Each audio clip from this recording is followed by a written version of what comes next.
Evaluations are like, imagine a gymnast doing a routine, right? And then there are like 3 judges holding 10, 9, depending on how the gymnast performed. It's subjective. There is some technical scoring, but still it's subjective. And evaluations are a subjective metric on how an agent does well. There are deterministic evaluators or graders that we call them as well, but there are non-deterministic evaluators which use an LLM to say how good an email is or how good your poem is.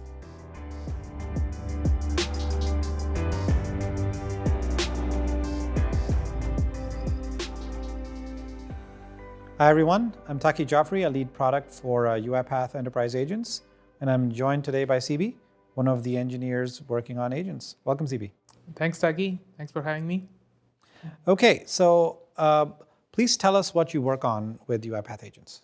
So I work on the evaluation framework or evaluation layer of UiPath. We work on building the layer that tests how good your agents are and ensures that they are enterprise grade. And this layer is what differentiates us from any other model builder. That's what we are working on right now. Wonderful. It's going to be a fun conversation. So let's get right into it.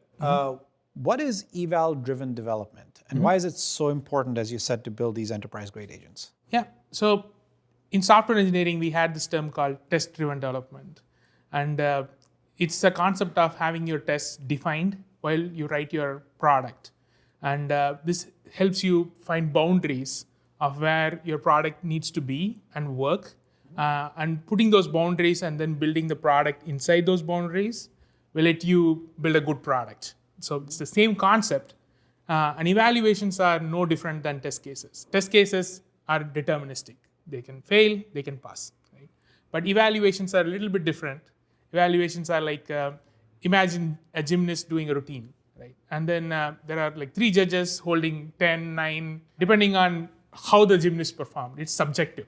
There is some technical scoring, but still it's subjective. And evaluations are a subjective metric on how an agent does well. There are deterministic evaluators or graders that we call them as well, but there are non-deterministic evaluators which use an LLM to say how good an email is or how good your poem is.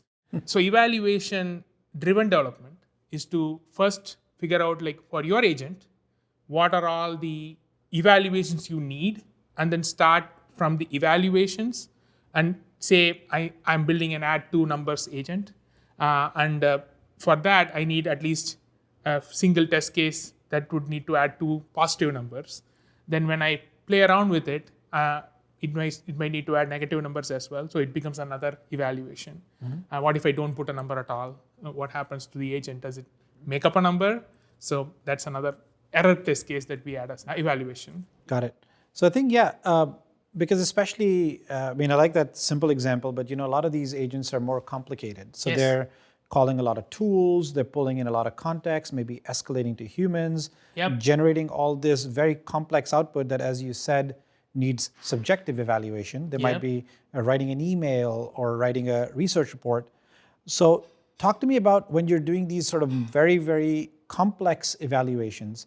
I think you touched upon LLMs as a judge. Yes. So what are all these evaluators that we provide out of the box? So we provide more than 11 evaluators now as part of our new offering of evaluations inside UiPath. One of the most key aspects of an agent is tool calling.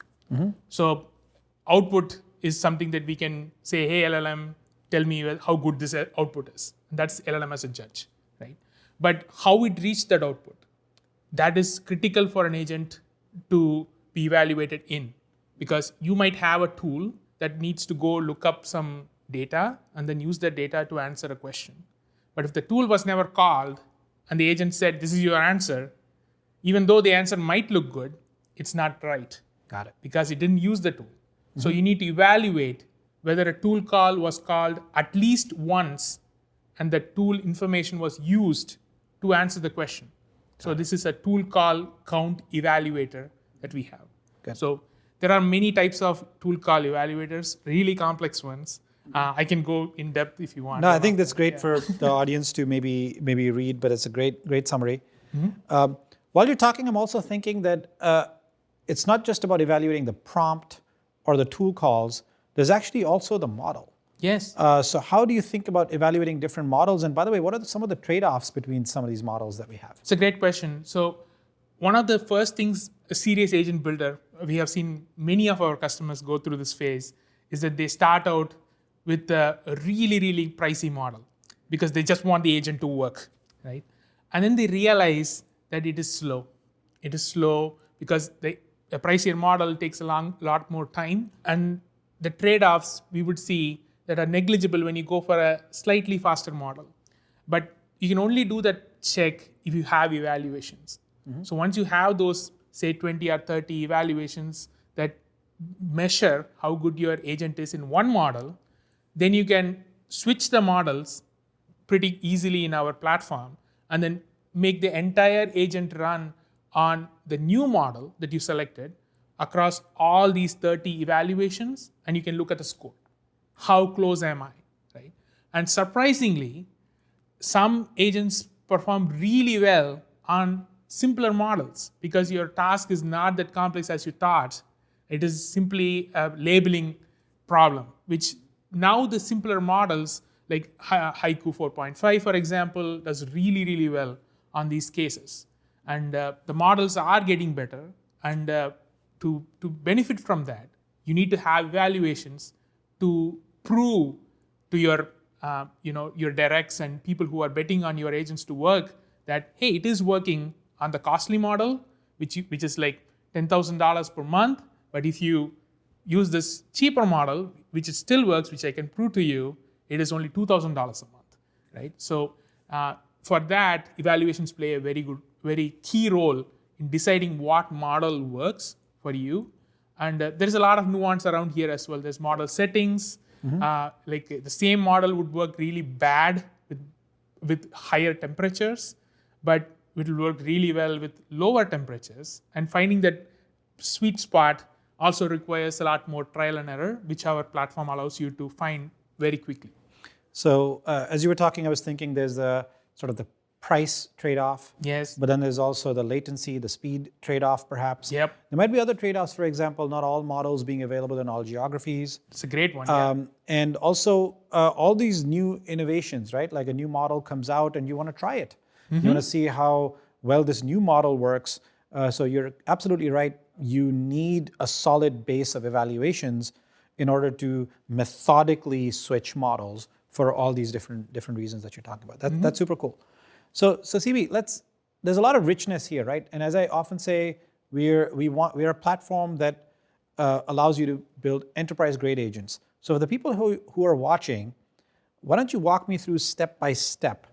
Imagine I'm in UiPath Agent Builder, or I've done a coded agent. Regardless, I've tried it a few times. Maybe it seems to work. What are the steps I need to take to get set up with evals? Yeah. So this has been a barrier for a lot of people who play with agents, but they're not able to get to production. So this barrier needs to be broken in a very simple way by starting to write a few evaluations. For example, let me take you through building an agent. Say you're building an agent that's going to label an email to whether to escalate to a person or give it to an AI to answer a question. Right? So it's a labeling problem. So in order to figure out how the labeling works, you would have tested it with, say, 10 emails, right? But the tests are all what you did. Just put the email in, click debug, see the answer. Oh, this is great. It's working fine. But what we offer right now in the UiPath Agent Builder, when you do these tests, we give them an option to say, hey, add it to your set. So whenever you are building these agents, you can start building your evaluation set while you're developing your agent itself. Got it. Because you don't have to go back and run those 9 emails which you tested with again, right? So we offer them a quick and easy way to get into evals right from the place where they see the run for their agent happening. That's one of our ways of promoting EDD, where everything is in the same space. So I test, I debug, and then I immediately add it to my set. I go into this loop, and I start, at the end of the day, I will have like 30 evaluations in no time. So once you have the 30 evaluations, then you can do your model settings analysis. You can say, oh, I'm able to label properly with GPT 5.1. How does Anthropic do? I just flip the model over, run the evaluations, I can see the results pretty quickly. Got it. And we also offer generation of evaluations now. So when you have those 30, you can say, generate me 5 more. And we look at these 30 intelligently and figure out what other 5 would be a better fit for your evaluation set and generate those for you to kind of build a more complete set to fill up those gaps. Fill up some gaps, looking at the actual prompt to see Yes. if some cases are missing, etc. Yep. That's very cool. And I think given your expertise here and your experience with eval-driven development, I'm sure you've come up with some tips and tricks for prompting these models well. So you mind sharing some of these with the audience? Yeah, sure. Some of the things that we learned is through working with our customers. And our customers are our main source of inspiration at UiPath because they bring the hardest problem to us and we are asked to help them solve it. And when we go through that iterations with them, we learn a lot from them. And these are real customer problems we learn from. And when we want to write a really good prompt, the first intuitive thing that comes to people's mind is that it needs to be human readable, right? But unfortunately, if you write it like your essay, it's actually harder to maintain and harder for the LLM to understand as well, because it becomes harder to figure out if there is ambiguities in your instructions. So a machine readable prompt is more easy to maintain over time because you're not the only person building that prompt because you need to work on some other project and somebody else will work on the prompt. So prompt is somewhat like code at that point. So there are structures. For example, every system prompt should have a role tag. So people use XML tags to cordon off sections of their prompts. So there are like visible sections of information for the LLM to kind of consume as well as you to edit, because you cannot just put a blob of text in there and say, this is my prompts. You guys have to figure out how to change it. So there are sections you build using XML, and there are like standard XML tags now for prompting, like role, formatting, instruction, examples that you can put in your prompt, which would help the agent and help yourself to be able to write it in a measured way. So not like just dumping all the thoughts you have into the prompt. So that's one key thing, using XML tags inside your prompt. So we are working on making it easier for the users to not be worried about writing the XML tags. We would give you a formatted prompt on the back so that you are free to write your prompt, express yourself, but we can rewrite the prompt and send it to the LLM and polish it so that the LLM understands it better. So those are little things that go a long way because it's not only how the prompt is formatted, the model is also something we need to consider. Because some models prefer things in a slightly different way than over the other models. So Gemini is fine with large context. You can just throw huge amount of unstructured prompts in there, it'll still do fine. Anthropic, it prefers more of a XML tagged structured one. It performs way better on those structures.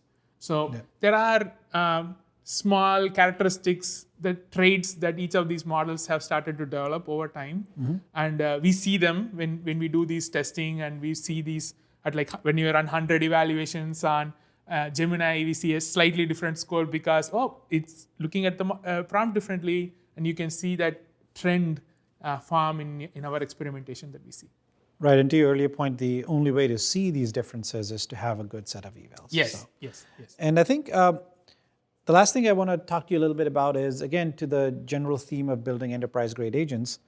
A lot of our customers are very particular about what model they use. Oh, yeah. So, for example, a very particular subscription of a frontier model, or maybe a very particular model that's hosted in their geo-residency. Yep. So this sort of bring your own model concept.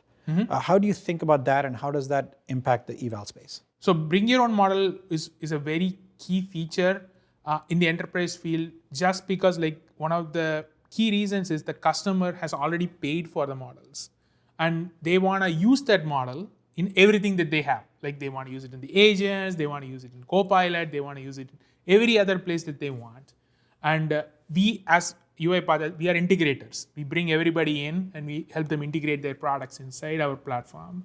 And bring your own model is pretty straightforward in UiPath. You can actually add any model by just giving the URL, and we'll be able to connect to your model from a centralized administration page, and you'll be able to use that both in running the agent as well as in the evaluators that are using an LLM to judge those agents. So the entire agent framework, including the evaluation as well as the execution, happens in your model. So we support that for all models that you bring, and there's a wide list of providers we support, like Azure OpenAI, Gemini, Vertex, as well as like Open Router. So we have all of those supports in the administrator panel right now. Wonderful. Always fun talking to you, Chibi, about these things. Thank you for sharing all your insights. Thanks, Taqi. Thanks for having me. Yeah.